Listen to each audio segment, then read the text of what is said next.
मुंबईतल्या आझाद मैदानमध्ये पोलीस स्टेशनमध्ये भाजप आणि काँग्रेस कार्यकर्ते आमने सामने आले आहेत। पोलीस स्टेशनच्या आवारातच काँग्रेस आणि भाजप कार्यकर्त्यांची घोषणाबाजी सुरू आहे। डीसीपी आणि ॲडिशनल सीपी हे कार्यकर्त्यांना समजावण्याचा प्रयत्न करत आहेत। भाजप युवा मोर्चाच्या पदाधिकाऱ्यांनी मुंबई काँग्रेस कार्यालयाची तोडफोड करण्याचा प्रयत्न केल्यावर पोलिसांनी काँग्रेससह भाजप कार्यालयाची सुरक्षा वाढवली आहे अशी माहिती सूत्रांकडून कळत असतानाच आता आझाद मैदान पोलीस स्टेशनमध्ये ही स्थिती बघायला मिळते।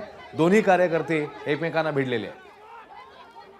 सत्यम सिंग ताजी अपडेट देत आहेत। सत्यम, आपण पाहिलं तर काँग्रेस विरोधात आज आहे तर भाजप युवा मोर्चाकडून आझाद मैदान पोलीस स्टेशनच्या समोर असलेलं काँग्रेस कार्यालयात या ठिकाणी आंदोलन केलं, निदर्शन केलं। यावेळी भाजप युवा मोर्चाच्या कार्यकर्त्यांकडून काँग्रेस कार्यालयाचं तोडफोड देखील करण्यात आलं आणि राहुल गांधी आणि सोनिया गांधी, प्रियंका गांधी यांच्या पोस्टरवर आहे शाही केली गेली। त्यानंतर पोलिसांनी आहेत या ठिकाणी लाठीचार्ज करून थेट भाजप कार्यकर्त्यांना ताब्यात घेऊन आझाद मैदान पोलीस स्टेशनमध्ये आणलेत। मात्र यावेळी काँग्रेसचे कार्यकर्ते सुद्धा आझाद मैदान पोलीस स्टेशनमध्ये आले। दोन्ही कार्यकर्ते समोर आल्यामुळे मोठा गोंधळाचं वातावरण निर्माण झालं। यावेळी दोन्ही कार्यकर्ते काँग्रेस आणि भाजपच्या समोर आल्यानंतर घोषणाबाजी पोलीस स्टेशनच्या आवारात केली। त्यानंतर पोलीस डीसीपी आणि ॲडिशनल सीपी नक्की सत्यम, जसं तू सांगतोयस की वरिष्ठ पोलीस अधिकारी आता तिकडे दोन्ही कार्यकर्त्यांना समजावतायत, शांत करण्याचा प्रयत्न करतायत। धन्यवाद सत्यम या सगळ्या माहितीबद्दल।